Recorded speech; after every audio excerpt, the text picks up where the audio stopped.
कुछ छोटा, कुछ बड़ा, कुछ हल्का, कुछ गहरा, सीधा सवाल के सीधा जवाब। छुपल राज के खुली पिटारा, जनता के अब यह बनारा। रोजी रोटी के सवाल, विकास निर्माण, भ्रष्टाचार, अत्याचार, रूढ़िवादी और अंधविश्वास पर कड़ा प्रहार। हर क्षेत्र के व्यक्तित्व संगे के सीधा दंगल।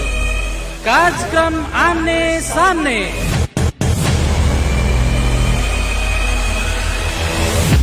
साता के 7 दिन सुबह 7:30 बजे से 8 बजे तक। कार्यक्रम आमने सामने। कार्यक्रम आमने सामने।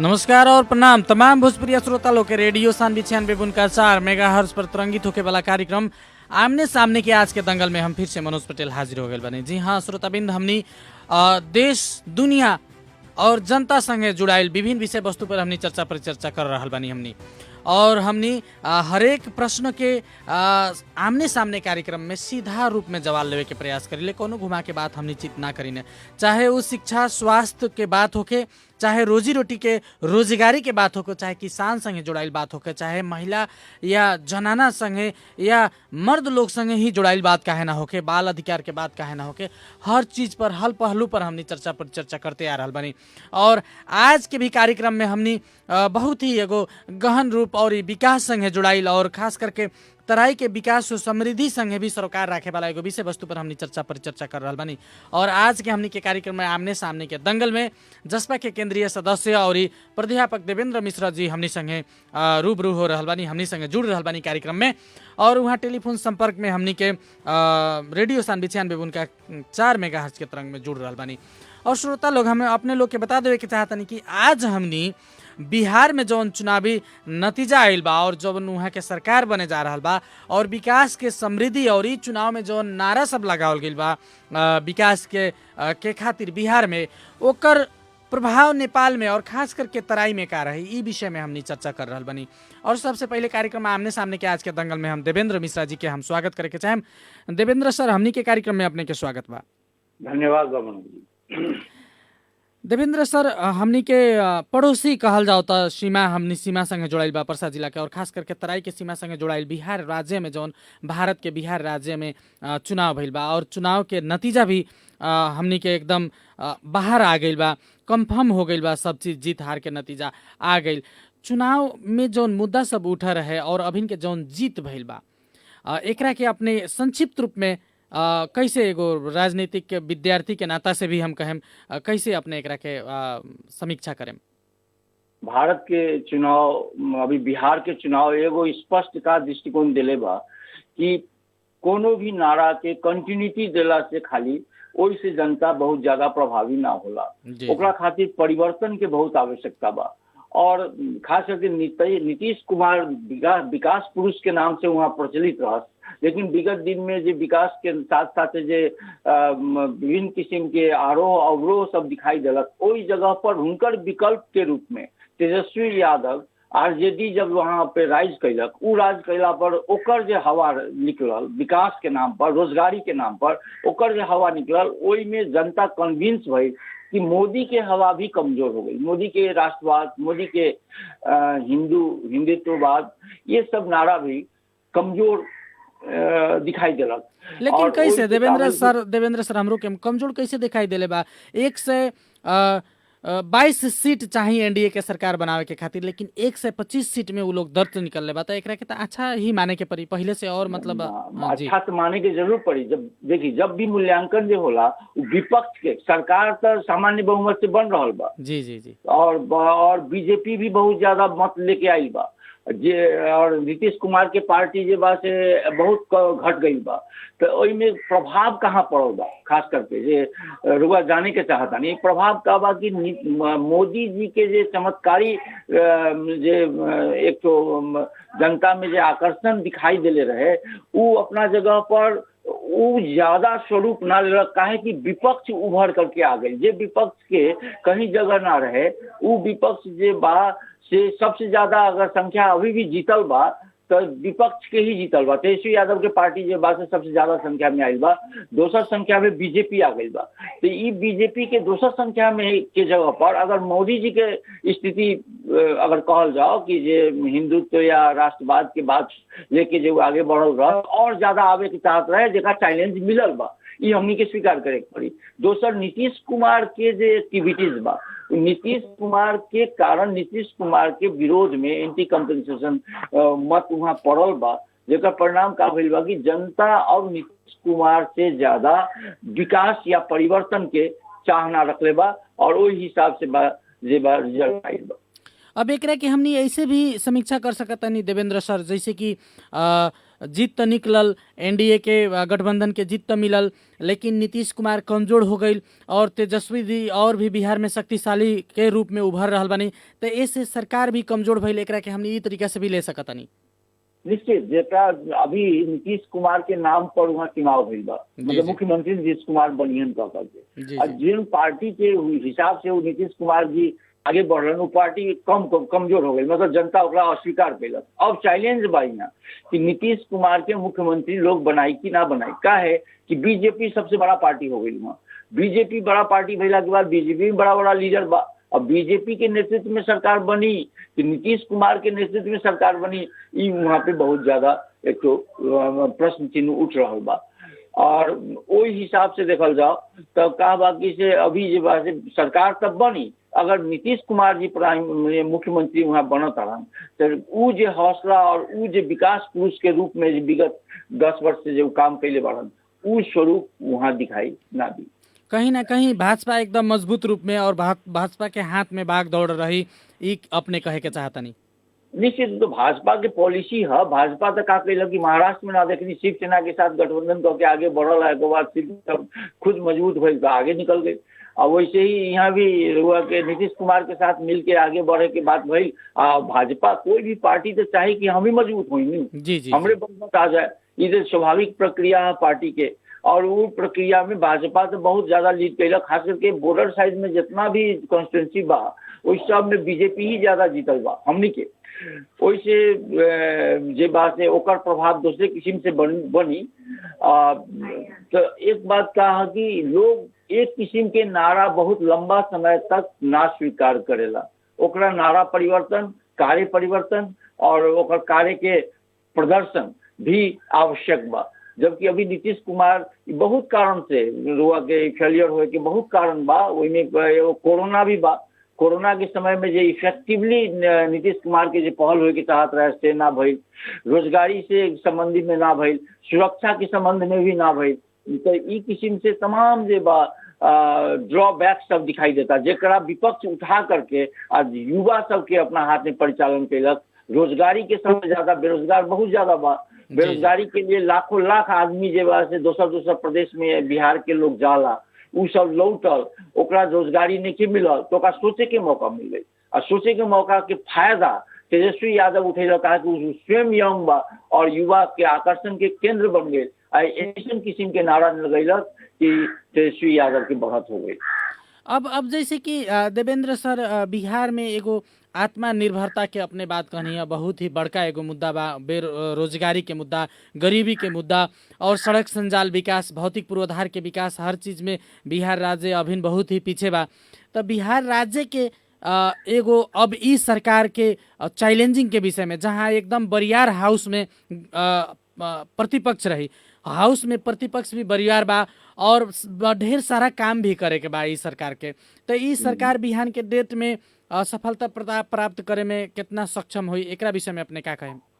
असफलता अभी तो ना कहल जाए, पहले तो मुख्यमंत्री बने में बहुत ज्यादा समस्या बा बुझाता। जी जी। का है कि बीजेपी बहुत ज्यादा बहुमत में ले आ गई बा। लेकिन वो लोग स्पष्ट कर दे, सुशील मोदी जी स्पष्ट कर दिले बानी कि मतलब हमनी के नीतीश कुमार के ही नेतृत्व में हमनी सरकार बनाएम सन। हाँ, तो नीतीश कुमार जी जब प्राइम मिनिस्टर के पार्टी और जब मुख्यमंत्री के पार्टी जब से अल्प मत में बा और वो अगर व्यक्ति बनता तो पूरा वो हौसला और वो जोश ना रही जो विगत के समय के मुख्यमंत्री के समय में रहे। तो नीतीश कुमार जी के काम के इफेक्टिव हुई। ऊपर से जे अपोजिशन बा वो अपना आप में बहुत स्ट्रांग बा, नेक टू नेक कहल जा सकेला अपोजिशन की स्थिति। तो नेक टू नेक अगर जहाँ अपोजिशन बा वहाँ बहुत अच्छा काम भी होला और काम बड़ा सतर्कता से होला। वैसे हम पॉजिटिव विचार में ये सोचता नहीं कि लथालिंग हैंग पार्लियामेंट तो बा ना, वैसे कहा बा कि काम तो अच्छा हुई लेकिन जे बात बड़ा सतर्कता से हुई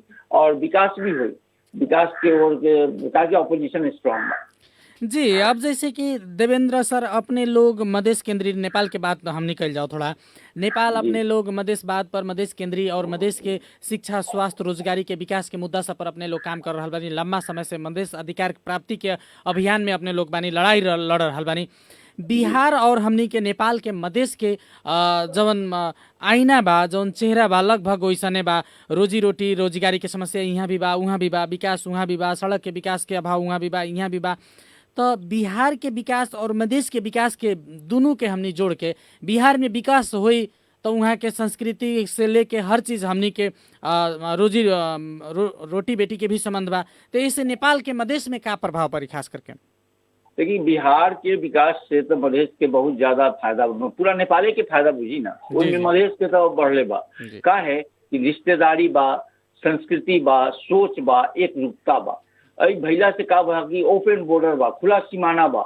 ई भैला से का बा कि यहाँ के लोग के अपॉर्चुनिटी जे अवसर के जो बाजार होला वो अवसर के बाजार बिहार में मिली। अगर विकास बिहार में बहुत ज्यादा विकास हुई तो ओकर अवसर के बाजार मिली।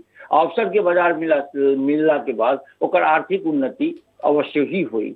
लेकिन अब दुर्भाग्य के बात कहा कि बिहार के विकास भैला से तो नेपाल के मधेश में तो फर्क पड़ी, कोई दो मत नहीं है। लेकिन नेपाल के नीति निर्माण करे वाला आदमी काठमांडू में बैठल बा, ओकरा मधेश के विरोध के सोच बा, बिहार के विरोध के सोच बा, भारत के विरोध के सोच बा। ऐसे किस्म के सोशल व्यक्ति अगर केंद्रीय सत्ता में बैठी तो मधेश के विकास जो किस्म से होए के चाहिए बिहार के रिजल्ट के देखला के बाद या बिहार के विकास के वो इम्पैक्ट तो ना पड़ी। काहे कि अभी ये देखी सब कुछ खुला बा, अब बॉर्डर बंद कैले बा। अब जनता जे बा से बॉर्डर खोल कह के कहता कोरोना के डर बा, ठीक बा, ओकर दोसर ट्रीटमेंट जब ट्रीटमेंट भी नहीं करे, अब पीसीआर टेस्ट भी ना करें, अब बिहार बॉर्डर बंद करें। का है कि यहाँ के लोग के सुविधा ना मिले के चाहिए, जो रोजगारी करे जाओ या कुछ कमाओ या वहाँ के जो उपभोक्ता बा ओकरा सामान आओ इजीली लो। अब दुगुना दाम में लोग सामान ले रहा बा चढ़ाई में मधेश में। अब इस सब जो दिक्कत बा ई सरकार नीचे देखत। तो इस कारण से कहा बा कि बिहार में उन्नति भइला के बाद प्रभाव पड़ला के बावजूद भी अगर केंद्रीय सरकार के नीति और केंद्रीय सरकार अगर पॉजिटिव ना हुई तो बहुत दिक्कत बा। अब देवेंद्र सर अपने लोग जब भी केंद्रीय सरकार के अपने लोग आरोप लगाए, लेकिन मधेश के देखे वाला नजरिया दिल्ली सरकार भी जब भी संबंध जोड़ेला काठमांडू से जोड़ेला और केंद्र के अपने लोग कहीं नेपाल के सरकार जौन बा ओकर नजरिया भी प्रदेश नंबर 2 के खास करके बात कहनी, हमनी मधेश के बात कहनी है, देखे के नजरिया फर्क बा। तो लेकिन पिछिलका बार हमने देखल जाओ तो बिहार के विकास एकदम तेज गति में आगे बढ़ रहा बा, एकरा के सकारात्मक हिसाब से संतोषजनक हिसाब से बढ़ रहा बा।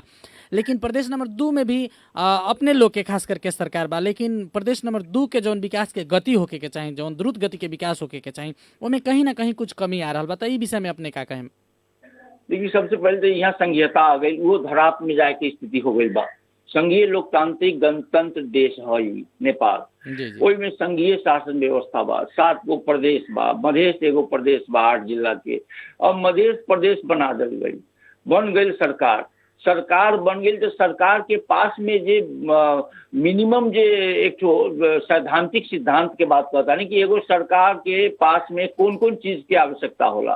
वो आवश्यकता के हिसाब से पहली चीज तो होला कि नीति निर्माण। आज मधेश के आंदोलन में सब दिन से मधेसिया मंत्री बनल केंद्रीय, सब दिन से विकास के जैसन होत रहे, लेकिन लड़ाई कौन चीज के बा? लड़ाई बा सार्वभौम सत्ता के, लड़ाई बा नीति निर्माण में ओकर प्रवेश के, लड़ाई बा फीलिंग के, अपन भावना के। अब यहाँ सरकार बन गई, अब सरकार के पास ना सेना बा, ना पुलिस बा, ना प्रशासन बा, ना जब सेना पुलिस प्रशासने नहीं थे तो सरकार का करी, ना विकास बा। विकासों के रुआ देखे तो बजट जे आवता बजट, वो बजट के सेंशन करे के प्रदेश सरकार के कोई अधिकार नहीं है।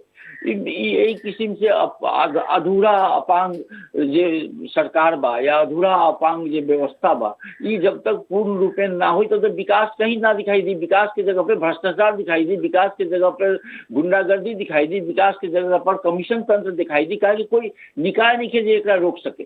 जे पैसा आयल सब आदमी दबाला, जे पैसा आयल ओका भ्रष्टाचार कला, जे आयल तेका खाला।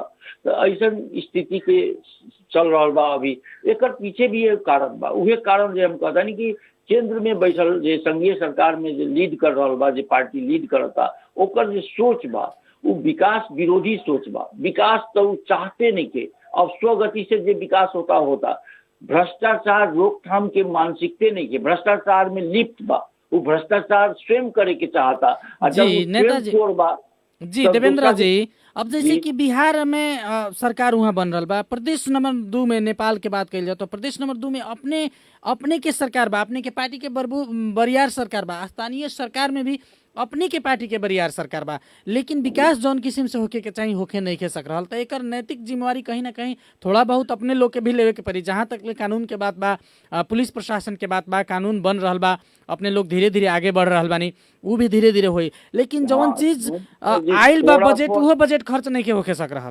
थोड़ा थोड़ा ना, दायित्व तो 100% लेवे के पड़ी। जी जी, दोस्त तो 100% आई। जनता कहाँ मानी? जनता कहाँ मानलक नीतीश कुमार के? तो विकासे पुरुष रह। जी जी जी, जनता ना मानी, लड़े के पड़ी, नीति निर्माण खातिर लड़े के पड़ी, विरोध करे के पड़ी, संघर्ष करे के पड़ी, केंद्र में जाके मुख्यमंत्री के धरना देवे के पड़ी, नेता सबके जा करके वहाँ पे केंद्र के प्रधानमंत्री के या उस सरकार के विरोध में खड़ा होए के पड़ी। ना होई तो कुछ ना हो। एगो देखा था उखू आंदोलन भइल, तो उखू आंदोलन वाला बार बार वहाँ केंद्रीय सरकार से एग्रीमेंट करता, आज अरबों रुपया के किसान के पैसा जो बा अटकल बा, लेकिन सरकार के ताकत नहीं के कि कोनो एगो व्यापारी से उल्ले के किसान बांट सके। तो ऐसा स्थिति बा। तो कहा बा कि से 2 नंबर प्रदेश के सरकार के तो जिम्मेवारी लेवे के पड़ी, लेकिन नीचे हो या नीचे दे, ये बात भी ओकरा झलकावे के पड़ी। जैसे दिल्ली सरकार भारत में देख ली, केजरीवाल के जब ना दिलक केंद्र, आ बड़ा दबाव में रखलक, पुलिस ना दिलक, प्रशासन ना दिलक, तमाम बात ओकरा दिक्कत कैलक, तो धरने दे दिलक। मुख्यमंत्री धरना ना दिए ऐसा थोड़ी होला। मुख्यमंत्री धरना दे दिलक। मुख्यमंत्री जे बात विकास के लिए लोग कितना ज्यादा दबाव दिलक कि अंत में धीरे धीरे खुलासा भइल, बहुत कुछ खोलक। तो कहा कि विकास करे खातिर जे अपॉर्चुनिटी मिलल बा, ओइमे कानून नहीं के, अर्थव्यवस्था ठीक नहीं के, या पुलिस प्रशासन नहीं के, तो एक खातिर नहीं के कहला से भी जनता माफ ना करी। जनता के चाही काम, जनता के चाही विकास, जनता के चाही समृद्धि, जनता के चाही सुरक्षा, मगर ये सब चीज अगर नहीं के तो लड़े की पड़ी। जी देवेंद्र सर, हमने आज कार्यक्रम आमने सामने के दंगल में खास करके बिहार के राजनीतिक और बिहार के नया नेतृत्व जो मिल रहा बा, भारत के प्रदेश बिहार के जौन सरकार बने जा रहा बा, उ विषय में भी हमने चर्चा कर रहा बानी। अब हम अपने से ये जाने के चाहतनी कि बिहार के जौन मुद्दा सब बा, जौन चुनावी मुद्दा सब रहल, अब उ मुद्दा सब के पूरा करे के खातिर, और खास करके अपने कहनी है कि कहीं ना कहीं नीतीश कुमार के ग्राफ भी थोड़ा गिर रहा बा, विकास के मतलब दिशा में आगे बढ़ते हुए भी। लेकिन एगो औरो बात बा, एकदम पुराना चेहरा भी हो रहा बा नीतीश जी, बार बार मुख्यमंत्री, लगभग हमरा संभवतः 8वां बार वहाँ मुख्यमंत्री बन रहा बानी। तो अब नीतीश कुमार के सरकार के लगे कौन कौन चैलेंजिंग विषय बा और मुद्दा से जौन उठान भइल बा बिहार के जनता के अब आगे दिन में कि ई सरकार जौन बा, नीतीश कुमार के सरकार जौन बा, बिहार के जनता के प्रति ईमानदार बा, बिहार के प्रति ईमानदार बा, कौन कौन मुद्दा सबके पकड़े के पड़ी, कहाँ कहाँ हिट करे के पड़ी? सबसे पहिल मुद्दा जे बा से 25 लाख जे बिहारी रुआ के बाहर रहे उ आइल बा, जे फिर लौटता, उ बिहारी के रोजगारी से भी ज्यादा नौकरी के जरूरत बा। जे पढ़ल लिखल लोग बा ओकरा नौकरी के व्यवस्था हो, और नौकरी खातिर जे बा से तेजस्वी यादव विपक्ष जे बा से नौकरिये के बात लेकर के, रोजगारी और नौकरी में फर्क बा। लाखों लाख आदमी के नौकरी के आश्वासन दिले बा विपक्ष। अब वही जगह पर मुख्यमंत्री के चाहिए कि नौकरी के व्यवस्था करो, और नौकरी के व्यवस्था खातिर बहुत वैकेंसी बा, वैकेंसी खोलो। बहुत दिन से बिहार में अभी तक वैकेंसी नहीं के निकलल, शिक्षक के वैकेंसी नहीं के निकलल, लाखों लाख के शिक्षक के भरना बाकी बा, आगे बहुत जगह पे वैकेंसी बाकी बा। वैकेंसी खोलो, ओकर भरना करो, जे बुझाओ जनता के कि कुछ देता, जाए के ना पड़े दिल्ली बम्बई। आ दिल्ली बम्बई जे जाता ओकरा कभी भी मन में बड़ा खुशी होला, ऐसा बात नहीं है कि हम बाहर जाके कमाता नहीं। अरे ओकरा अवसर मिल जाए, अगर बिहारे में फैक्ट्री खुल जाए, रोजगार खुल जाए, विभिन्न किस्म के पैसा आवे के स्रोत ओकरा मिल जाए, तो काहे जाए बाहर। वही से बहुत बड़ा चैलेंज बा अभी के मुख्यमंत्री नीतीश कुमार जी के कि जे मुद्दा उठल बा, सबसे पहिल मुद्दा रोजगार के मुद्दा तो बढ़ले बा, ओकर साथ साथ नौकरी के मुद्दा, जे राज्य के पॉकेट के चीज है, राज्य के पॉकेट ओकरा दी, उ नौकरी, लाखों नौकरी जे बा राज्य के पॉकेट में बा, जेकर रोकल गईल बा, जेकर बहुत दिन से रुकल बा, ओकरा पहले परिचालन करे के पड़ी, और तभी जे बा से कल्याण हुई। अन्यथा विपक्ष जे बा बहुत स्ट्रांग बा, विपक्ष जे बा से वहाँ चैन से मुख्यमंत्री के रहे ना दी। एगो बहुत बड़का मुद्दा किसान के भी बा देवेंद्र सर, किसान के भी एगो मुद्दा बा। अभिन भी बिहार के किसान लोग के बाजार के बात बा, सामान बिक्री वितरण करे के समस्या बा, कनेक्टिविटी नहीं के, कृषि सड़क सबके अभाव बा अभी भी वहाँ। तो एगो किसान के भी मुद्दा बड़का मुद्दा हो सकेला बिहार के खातिर, किसान के लोग भी कुछ नया कार्यक्रम करे के पड़ी। किसान तो बिहार तक किसाने के लेल जानल जाला, किसान खातिर ही जानल जाला, तो किसान खातिर तो बहुत जरूरी बा, कनेक्टिविटी भी बहुत जरूरी बा। कृषि सड़क के ओर अभी तक ध्यान नहीं के गई, लेकिन सड़क उड़क बनल बा, तो वही के वो खातिर तो नीतीश जी के विकास पुरुष के नाम से देल गई बा। लेकिन का बा कि अब एगो देखिए, राजनीति परिवर्तन के मांग जब भी करते रहेला, राजनीति एक हिसाब से ना चलेला। डेमोक्रेसी में तो परिवर्तन बहुत आवश्यक चीज है, और परिवर्तन के क्रम में अब विकास कैलन, बहुत ही अच्छा कैलन, बहुत प्रशंसा भइल, बहुत ज्यादा नाम भइल। अब जे बात से दोसर स्वरूप में जाए के बाद और विकास के आवश्यकता बा। फैक्ट्री बड़ा बड़ा नहीं थे आई, फैक्ट्री बड़ा बड़ा आवे के पड़ल। एक बाद जे बात से यहाँ बिहार में लगानी लगावे के पड़ल, विशेष मान्यता, विशेष राज्य के मान्यता के खातिर लड़ाई लड़ले रहे, लेकिन बीजेपी के समर्थन भइला के बावजूद भी बिहार के विशेष राज्य के मान्यता न मिलल। तमाम किस्म के मुद्दा सब बा, इस सब मुद्दा के उठा के फिर जाए के पड़ी मजबूती से, अगर ना जाइए तब जब से वहाँ बहुत दिक्कत हुई। अब अंत में देवेंद्र सर, अंत में हमनी कार्यक्रम के आ गए बनी, अंत में प्रदेश नंबर 2 और खास करके मधेश प्रदेश नंबर 2 में तो हमनी के 8 जिला बा, लेकिन अपने लोग 22 जिला के मधेश के परिकल्पना अपने लोग कैले बनी, 22 जिला के अपने लोग आवाज उठाते आ रहा बनी। तो प्रदेश कहल जाओ या मधेश प्रदेश कहल जाओ, मधेश के मतलब भूभाग कहल जाओ, मधेश प्रदेश, मधेश के भूभाग जौन बा 22 जिला के मधेश, ई 22 जिला के विकास में भारत के जौन बिहार राज्य के विकास बा, उ विकास के संगे कुछ सीख आर्जन करके हमनी के कुछ लागू करे के और सहकार्य के एगो वातावरण बिहार के दिन में कैसे बनावे के चाहिए, और एमे नेपाल के खास करके प्रदेश नंबर 2 के सरकार और केंद्रीय सरकार के का एगो नीति लेवे के चाहिए। सबसे पहले तो ये रियलाइज करे के चाहिए कि मधेश के तमाम युवक, तमाम मजदूर बिहार और यूपी में जाके काम करेला, स्वीकार करे के पड़ी। जी जी, ये भारतीय ही जाला ऐसा ना हो। मधेश के नेपाली मधेसी जे बा तो बिहार और यूपी में जाके रोजगारी खातिर जाला, ये स्वीकार करे के पड़ी, ओकरा सहजीकरण करे के पड़ी। नंबर 1, काहे कि पैसा लेके आवता जी जी, और उससे मधेश के भी विकास होता। वो घर बनावता तो मधेश के विकास होता, वो कोनो रोजगार करता तो मधेश के विकास होता। इस सरकार के पहले बुझे के पड़ी केंद्रीय सरकार के बुझे के पड़ी, प्रांतीय सरकार के बुझे के पड़ी। अब ये जब बुझ गया के बाद ओकरा सहजीकरण करावे के पड़ी, बॉर्डर के स्थिति जे बा से ठीक ठाक करे के पड़ी। बॉर्डर में कैसन होता, पहाड़ होने से कोई आवता, अब बॉर्डर पर ही जे बा से गुंडागर्दी हो जाता, कि छीन लेता, पुलिस प्रशासन घूस खा लेता, कुछ सामान लावे नहीं के देता, आदि इत्यादि बहुत किस्म के बात बा। रोजगारी खातिर रुआ भेजता नहीं, और कोनो घरेलू सामान लेके आवता तो ओकरा रोकता नहीं।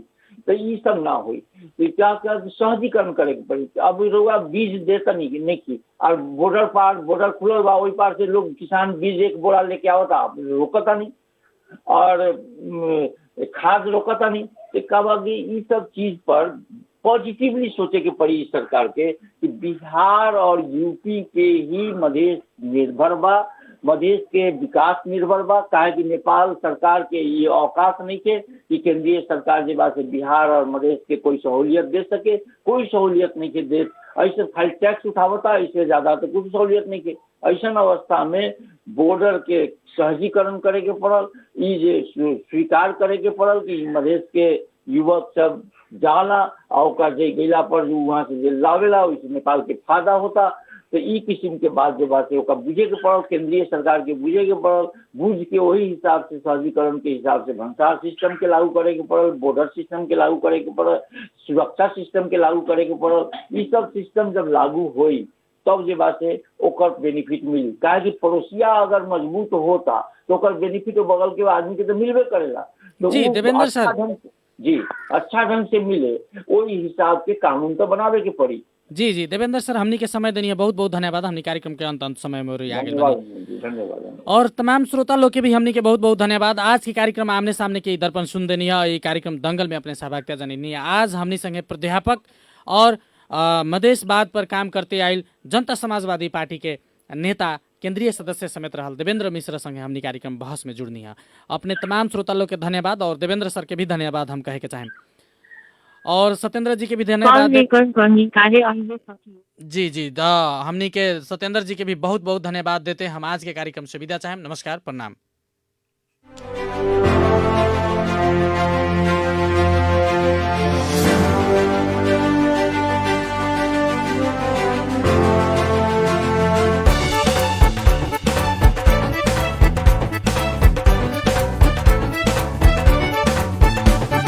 नेपाली मन को आवाज हो यो रेडियो सान्वी 96.4।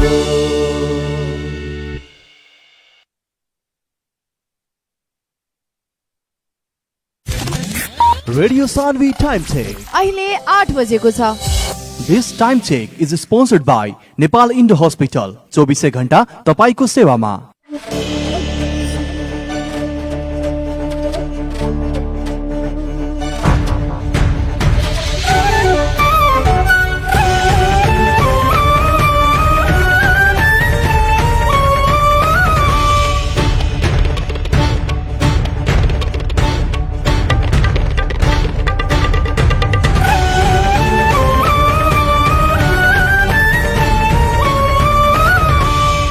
नमस्कार, रेडियो सान्वी 96.4 मेगाहर्ट्ज तथा www.radiosanvi.com मार्फत संसारभर के साथ प्रसारण भइरहेको बिहान 8 बजेको सान्वी हाइलाइट्समा सोनम गौतमको स्वागत छ। पर्सा प्रहरीले लागु औषध इन्जेक्सन 1800 एम्पुल सहित 2 जनालाई पक्राउ गरेको छ। बाराकलैया उपमहानगरपालिका 9 रामपुर बस्ने 20 वर्षीय रोशन शाह कलवार र 29 वर्षीय चन्दन प्रसादको स्वा पक्राउ परेका हुन्। उनीहरूको साथबाट लागु औषध इन्जेक्सन फेन्ड्रागन, डाइजेपाम र नोर्फिन 1800 एम्पुल बरामद भएको जिल्ला प्रहरी कार्यालय पर्साले जनाएको हो। पर्साका प्रहरी प्रवक्ता एवं प्रहरी न्याय उपरीक्षक मनोजित कुँवरका अनुसार सोमबार दिउँसो 2 बजे वीरगञ्ज पछि सिर्सियामा रोशन साथीलाई कुरेर बसिरहेका थिए। विशेष सूचनाको आधारमा जिल्ला प्रहरी कार्यालय पर्साबाट खटेको प्रहरी टोली पुगेको थियो।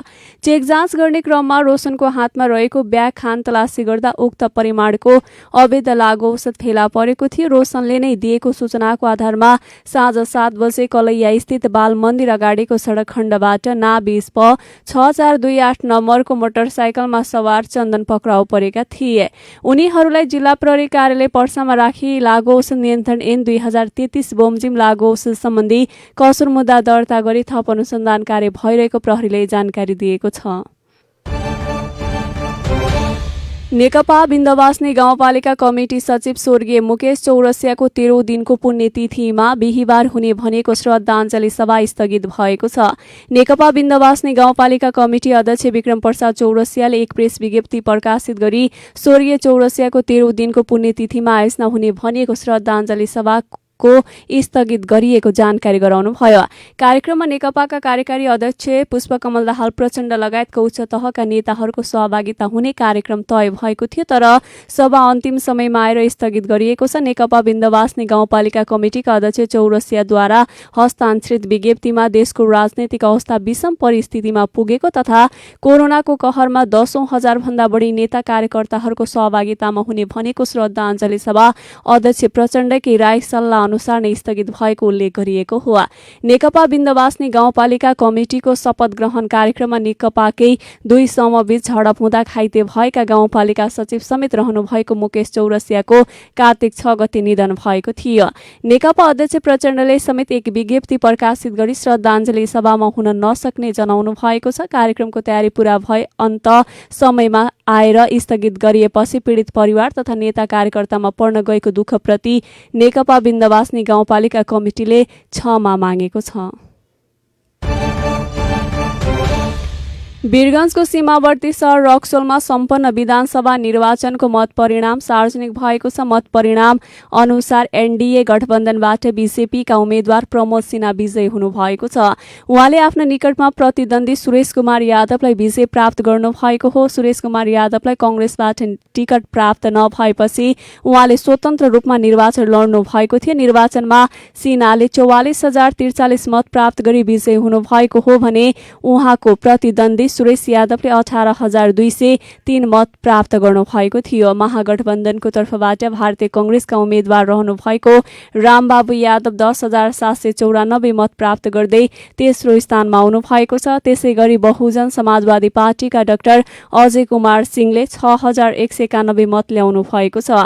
सिंह यसअघि रक्सोल विधानसभाबाट 3 पटक विधायक बनिसक्नु भएको व्यक्ति रहनु भएको छ। निर्वाचित सिन्हाका भाइ अशोक सिन्हाको गत कार्तिक 1 गते वीरगञ्जको रेशमकोटी स्थित श्री गणेश अपार्टमेन्टबाट अवैध रूपमा 23 केजी 237 ग्रामको सुन र झण्डै 2 किलो 262 ग्रामको चाँदी बरामद गरिएको थियो। प्रहरीले झण्डै 19 करोड मूल्य बराबरको सुन बरामद गरे पनि अझैसम्म अशोक सिन्हालाई पक्राउ गर्न सकेको छैन। प्रमोद सिन्हा निर्वाचित भएसँगै उहाँका भाइ अशोक सिन्हालाई प्रहरीले पक्राउ गर्न सक्छ कि सक्दैन भन्ने विषय अहिले चर्चाको विषय बनेको छ। 12 मा आगलागीबाट 7वटा फुसको घर जलेर नष्ट भएका छन्। कलैया उपमहानगरपालिका 24 सखोई बस्ने शोभालाल चौधरीको घरमा अचानक आगलागी हुँदा 7वटा घर जलेर नष्ट भएका हुन्। आगलागीबाट 8,85,000 रुपैयाँ मूल्य बराबरको क्षति भएको अनुमान गरिएको जिल्ला प्रहरी कार्यालय 12 का प्रवक्ता प्रहरी नायब उपरीक्षक गौतम मिश्रले जानकारी दिनुभयो। आगलागीमा परि स्थानीय शोभालाल चौधरी, टुकल महतोको 2.2 लाख, राम अवतार चौधरीको 1 लाख, शिशुपाल चौधरी, रामकिशोर चौधरी र खरी खाथारूको 50,000 तथा रामलाल चौधरीको 1,85,000 मूल्य बराबरको क्षति भएको अनुमान गरिएको प्रहरी चौकी पचरौताले जानकारी गराएको छ। दमकलको मद्दतमा प्रहरी र स्थानीय बासिन्दाले आगो नियन्त्रणमा लिएका थिए। इलाका प्रहरी कार्यालय चन्द्रनिगापुरको